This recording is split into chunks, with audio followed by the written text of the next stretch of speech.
নমস্কার। আজকে আমরা তৃতীয় শ্রেণী বা ক্লাস 3 এর বাচ্চাদের জন্য একটি বাংলা কর্মপত্র নিয়ে উপস্থিত হয়েছি। চলুন সেগুলি সমাধান করার চেষ্টা করি। 1 নম্বরে বলেছে বাক্যটি সম্পূর্ণ করো, অর্থাৎ যে বাক্যগুলি দেওয়া আছে সেগুলি সম্পূর্ণ করতে হবে। 1 নম্বরে কিশোরী মেয়েরা বনে যায়, বাকিটা হবে কাঠ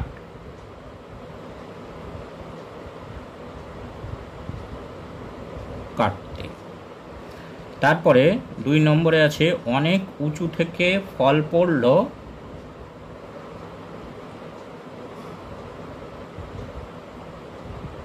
হরিণের মাথায়।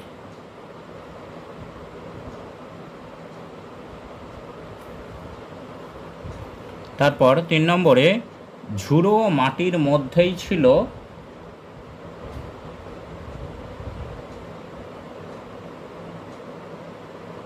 ছোট ছোট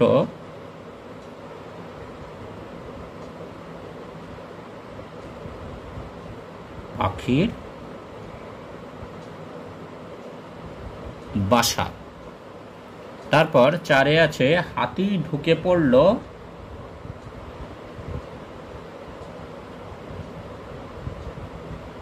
ফসলের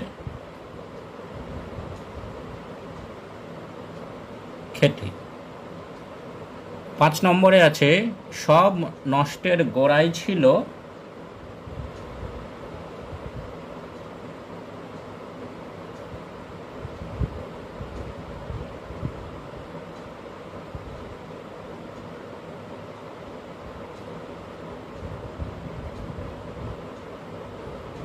কাঠপিঁপড়ে।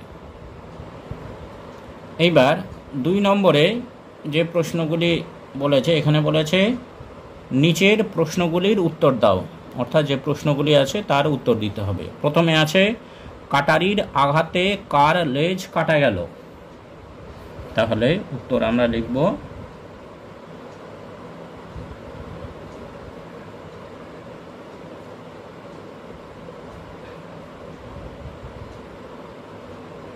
কাঠবিড়ালির লেজ কাটা গেল। কাঠবিড়ালির লেজ কাটা গেল। 2 নম্বরে আছে হাতির কানে কে ঢুকে পড়ল, উত্তর হবে ছোট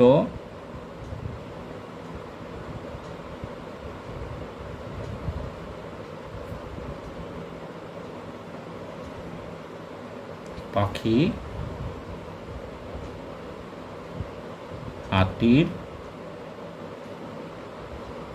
কানে ঢুকে পড়ল। ছোট পাখি হাতির কানে ঢুকে পড়ল। 3 নম্বরে আছে কিশোরী কাঠপিঁপড়েকে কোথায় ঝুলিয়ে রাখলো, উত্তর হবে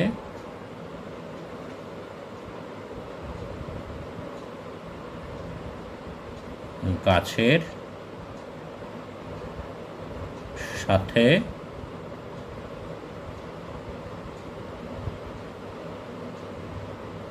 ঝুলিয়ে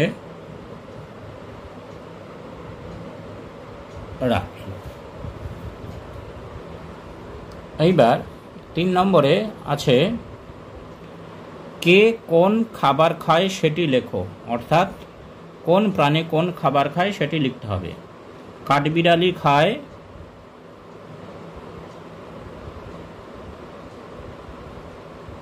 বাদাম, পিঁপড়ে খায়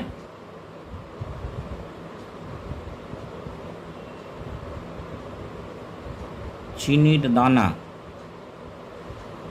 হাতি খায়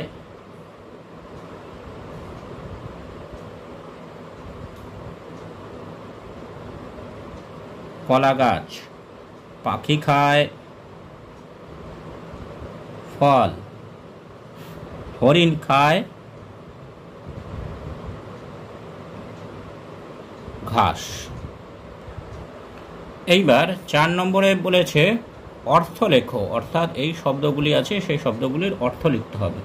প্রথমে আছে ক্ষতি। ক্ষতি অর্থ হচ্ছে অপকার। তারপর হচ্ছে শাস্তি। শাস্তির অর্থ হচ্ছে সাজা। চাষি। চাষি অর্থ হচ্ছে কৃষক। ব্যথা। ব্যথার অর্থ হচ্ছে যন্ত্রণা। দা। দা হচ্ছে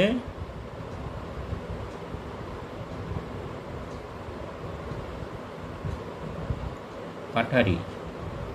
অরণ্য। অরণ্য হচ্ছে বন।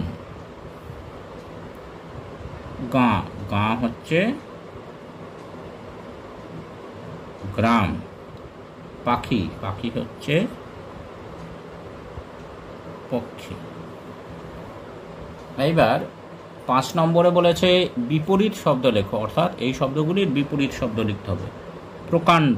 প্রকাণ্ড এর বিপরীত হবে ক্ষুদ্র, ছোট। গাঁ বা গ্রাম এর বিপরীত হচ্ছে শহর বা নগর। কিশোরী। কিশোরীর বিপরীত হচ্ছে বৃদ্ধা। ক্ষতি অর্থাৎ অপকার এর বিপরীত হচ্ছে লাভ বা উপকার। এইবার 6 নম্বরে বলেছে বাম দিকের সাথে ডান দিকে মেলাও, অর্থাৎ বাম দিকের যে শব্দগুলি আছে তার সাথে ডান দিকের শব্দগুলি মেলাতে হবে। বাম দিকে আছে পাখির, গাছের, ফসলের, হাতির, হাতের। এবার তাহলে ডান দিকের সাথে মিলবে পাখির বাসা, গাছের ডাল, ফসলের ক্ষেত, হাতির সুর, হাতের তালু। Thanks for watching this video.